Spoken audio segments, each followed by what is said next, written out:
పాప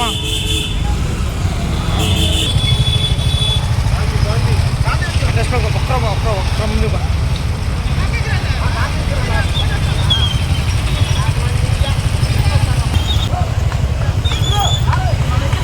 సైడ్ అన్నా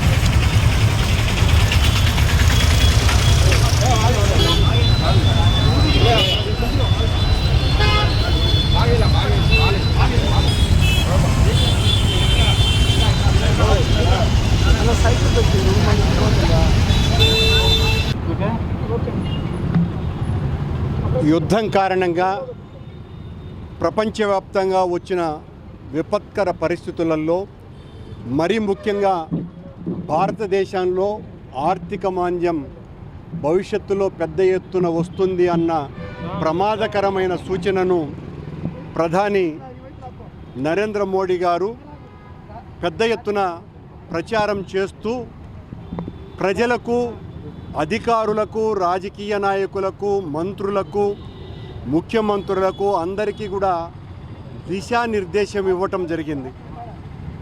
అందరూ కూడా పొదుపును పాటించాల్సినటువంటి అవసరం ఉన్నది.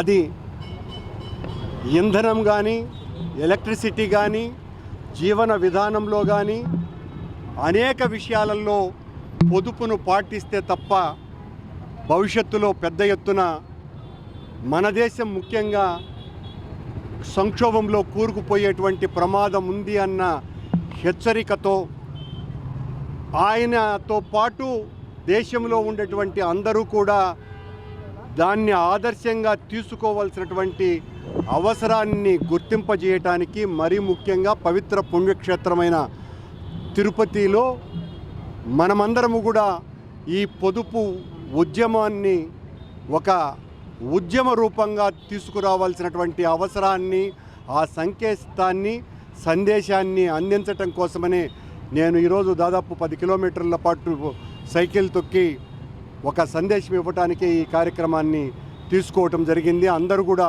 పొదుపు పాటించాలి. ఇది ఏ ఒక్కరికో, ఏ ఒక్క రాజకీయ పార్టీకో సంబంధించిన విషయం కాదు. 140 కోట్ల మంది భారతీయులందరి సమస్య.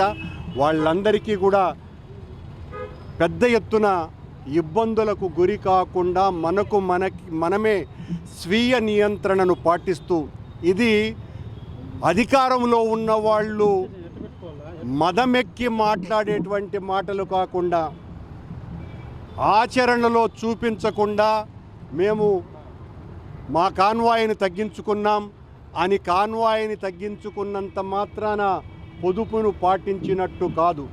ప్రతి విషయంలోనూ కూడా ప్రభుత్వాన్ని పరిపాలించే వాళ్ళు అన్ని విషయాలలో వాళ్ళ కుటుంబం దగ్గర నుంచి వాళ్ళ అనుచరుల వరకు ప్రతి ఒక్కరికి కూడా ఈ పొదుపు అన్నది ఏంటి, ఇంధనాన్ని ఏ రకంగా పొదుపు చేయాలి, విద్యుత్తును ఏ రకంగా పొదుపు చేయాలి, మన ఆర్థిక అవసరాలను ఏ రకంగా కుదించుకోవాలి, ఇవన్నీ కూడా పాటించి ఆదర్శంగా నిలిచినప్పుడే ప్రజలకు అది అర్థమవుతుంది. కానీ వైఎస్ఆర్ కాంగ్రెస్ పార్టీ ముందుగానే దీనికి స్పందించి ఈ రకమైనటువంటి కార్యక్రమం ద్వారా ప్రజలకు ఒక సందేశాన్ని ఇచ్చేటువంటి బాధ్యతను తీసుకున్నది. Thank you.